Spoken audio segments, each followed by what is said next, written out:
that was Cetacea we saw, wasn't it? Flying toward the Dark Star. I suppose that means she really was the key to breaking through to the Dark One. But what exactly do we need to do to dress her up like the old heroes did? In another pickle, are we? I love how they put Veronica in a normal outfit.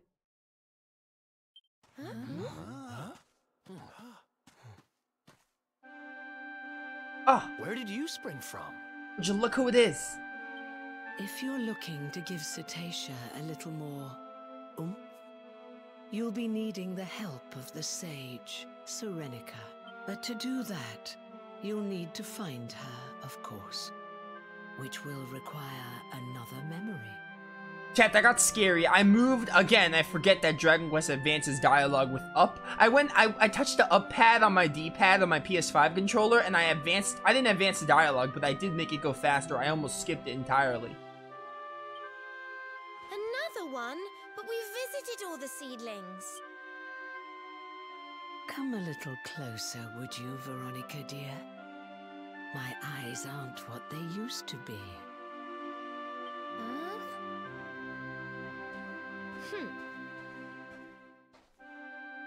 Yes. You're not quite as you should be, are you? Why does that matter? Here, pop this on for me.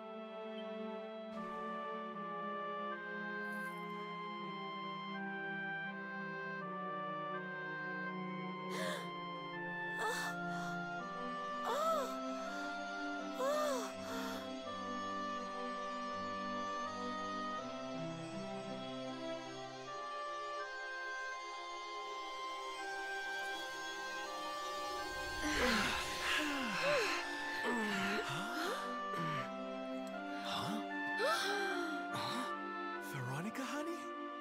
Is it really you? Well, I'll be. Yo, she just became a waifu?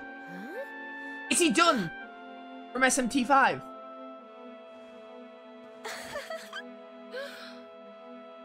Serena, join your sister over here, will you?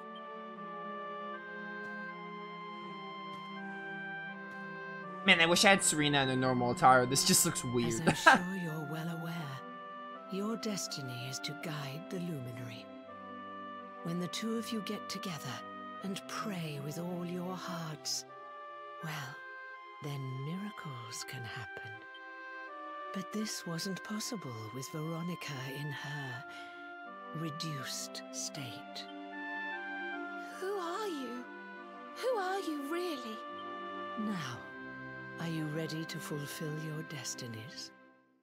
I'll need you to pray like you've never prayed before. Can you do that for me?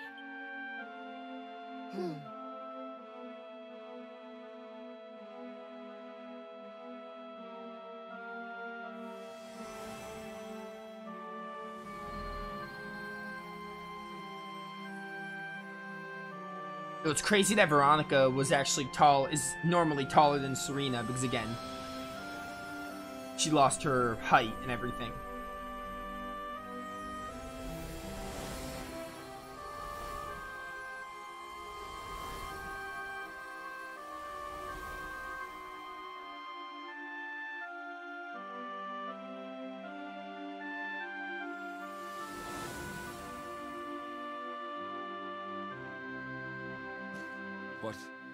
What could this mean? I think it means they've turned into a tree? Yeah, dude. Yeah, they totally turned into the world tree or something. Come closer, Luminary. The tree has something to show you. What could possibly go wrong going up to a suspicious tree-like object? First she returns Veronica to her true form, then she shows her and her sister turns her into her sister into a tree. Who is she really? Who is this seer? Can you feel it, honey? The tree is giving off a beautiful energy. Why not go see what the girls have to show you? This was their destiny all along, huh? We knew they were meant to guide the Luminary, but turning into a tree? I never saw that coming. I have a feeling you're about to learn a little more about what happened in Erdrin's time. Why not go and see what the tree has to show you? A tree? That's, now I've really seen it all. Honestly, I'm with Eric right now. This could not get any weirder.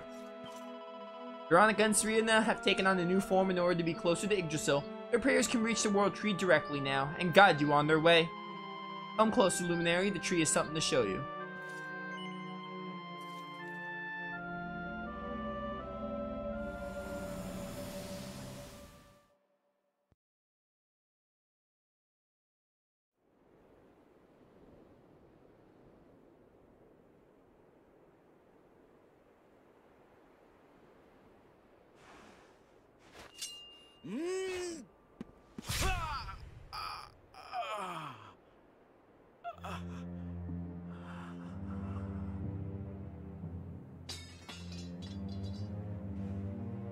A sort of light.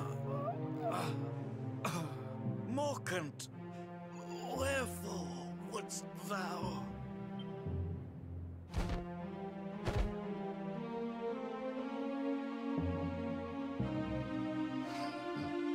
Why does Morkin look suspiciously like King Carnelian except different hair color?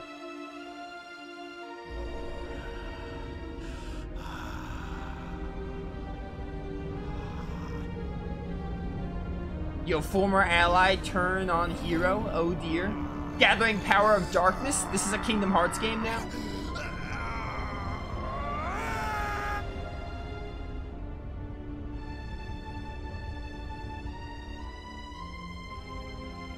Such power!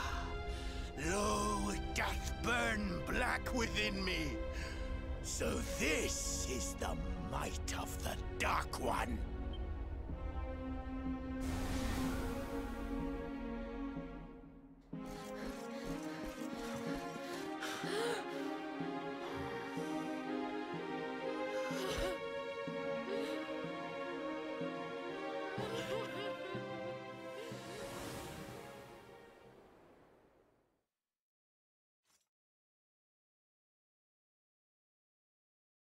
Of all the low down.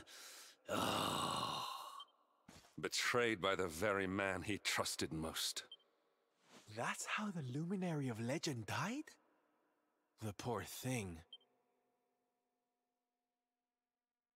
The tree is still glowing, I see. I rather think it might have more to show you.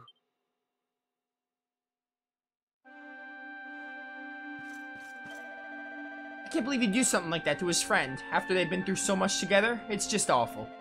Erdrin trusted Morkin, and he stabbed him in the back. Oh, it's so sad. So Erdrin was about to finish off Kalasmus when Morkin struck him down. But why? What could make him do such a thing? So Morkan killed Erdrin so he could steal the Dark One's power. They've been fighting side by side for so long. How could he just betray him like that? Can it be true? Can that really be how Erdrin died? That's no way for a legendary hero to go. I mean, we saw it for ourselves. What happened to the others? I guess the tree has more to show us. Still can't believe it. Erdrin cut down by a man he thought was his friend. But there was more to the story tale, I'll warrant. Let's see what else the tree has to show. We shall. And it's not faded, more to show you. Alright.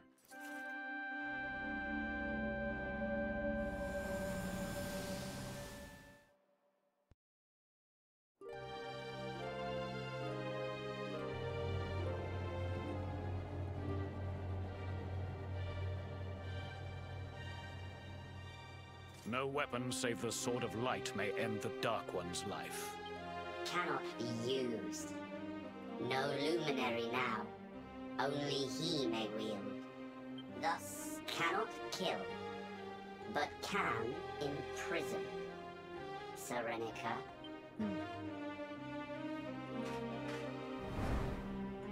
Friends, lend me thy powers, that I might bind him and banish him forever!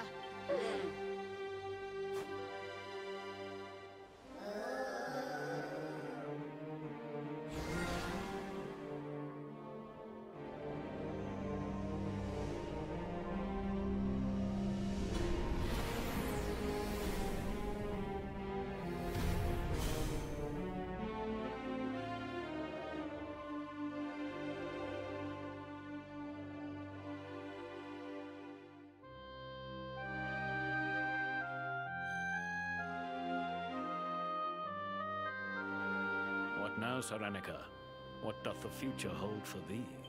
The sword of light belongeth with the world tree. I mean to bear it thence.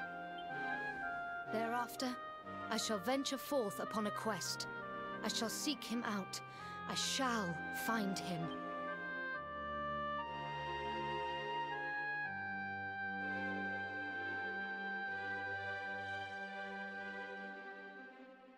Erdwin, my love, I will be reunited with thee.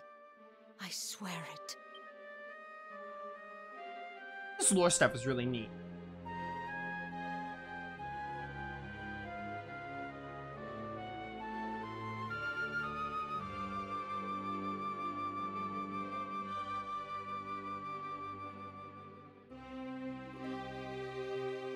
Well, we all know what that is.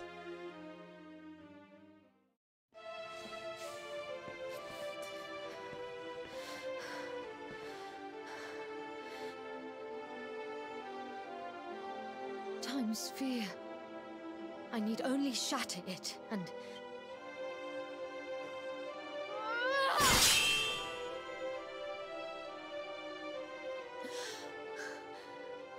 Wherefore? Am I not strong enough?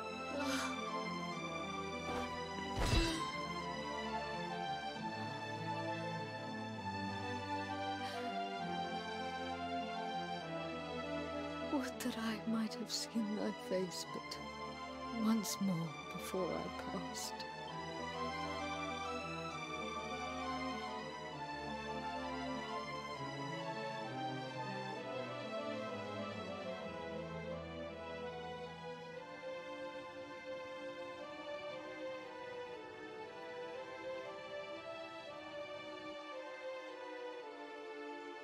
Oh, they're gonna kill her? They all got little knives in their body.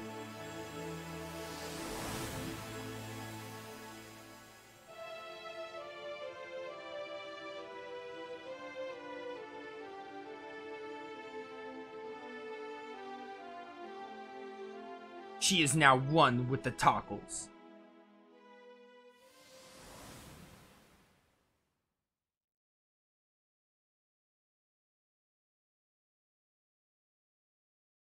That's so sad. So Erdwin's lantern was no star, nor was it the Luminary's final resting place.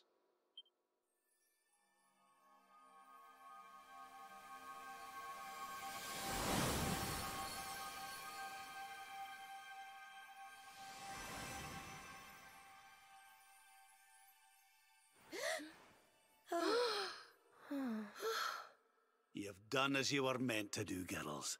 You've given the Luminary the guidance he needed. We saw it too. We saw what happened to Serenica. What she became. She's still there, you know. Up in that tower. And she still holds the key to defeating the Dark One. How come you know about all this stuff, anyhow? Didn't it all happen centuries ago? How indeed, my inquisitive young friend. Perhaps I had better show you.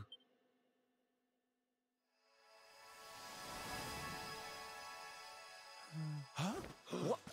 You?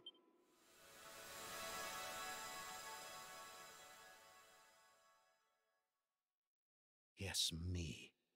Morkant. Erdwin's erstwhile companion. Oh dear. This just got wild. Dude, I really like all that stuff with Serenica. You know, Erdwin dying, she wanting to save him. Now she was that Tockle. She turned into a Tockle, and now she's the timekeeper or whatever. Oh, all this lore is really, really neat. I like it. The way it connects to the previous heroes and everything. At least that explains why the seer knew so much. He was none other than Morkant himself. But all of this raises as many questions as it answers. Come on, laddie, let's see what else he's got to say. Erdwin and Serenica were in love, but they were torn apart by the betrayal of a friend. It's such a tragedy. They should have been together forever, but Morkant drove them apart. He did a terrible, terrible thing. I remember it so clearly. I was asleep and suddenly I heard a voice. It told me I'd meet the Luminary someplace deep underground. It was his voice, the Seer's. Now that we found out the seer was one of Erdwin's companions, this is kind of a lot to take in. So this is Morkant, Slayer of Erdwin. But why? I still don't understand why he would do such a thing. So the seer was really Morkant all along. I don't understand why would the man who betrayed Erdwin help us. So Serenica turned to a strange being and is still living in the tower. She did it all so she can meet Erdwin again. But why did Morkant want us to see all this? We need to speak with him to find out more. And if only everyone else time traveled with us and they were like, and they met the timekeeper that day like we did. Because, you know, again, this is exactly why having a silent protagonist is like lacking for this game. Because like, now all the characters forgot about meeting the timekeeper and only the luminary knows, but he's silent, so he's not going to express anything, so, you know. Go back to our old selves. I was worried we'd have to stay as a tree forever. But never mind that now. Looks like the seer has more to say. What's up? There was a voice, you see. A voice inside my head. As Erdwin raised his sword to smite the Dark One, it spoke to me. Strike him down, it said. Kill him, and I will grant you power beyond your wildest dreams. I tried to close my heart to those intoxicating words, but before I knew what was happening, my friend lay at my feet. The Dark One's power filled me, corrupted me, poisoned my mind. I became Mordigan. But even then, a part of me held out against the darkness. In time, it took on its own form, and that is who stands before you now. Now Mordigan is defeated, and so I too must fade.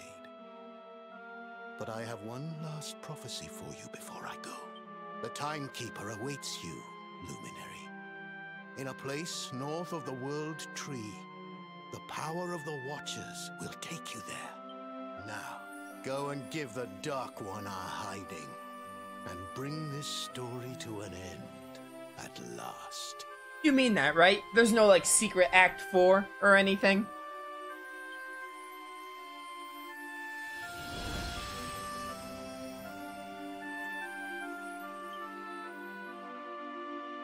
There he goes. I guess we'd better get moving, huh? Sounds like we need to go see the Watchers. Mighty Magic Burst! Yo, they get to use the power of Best Girl from Dragon Quest.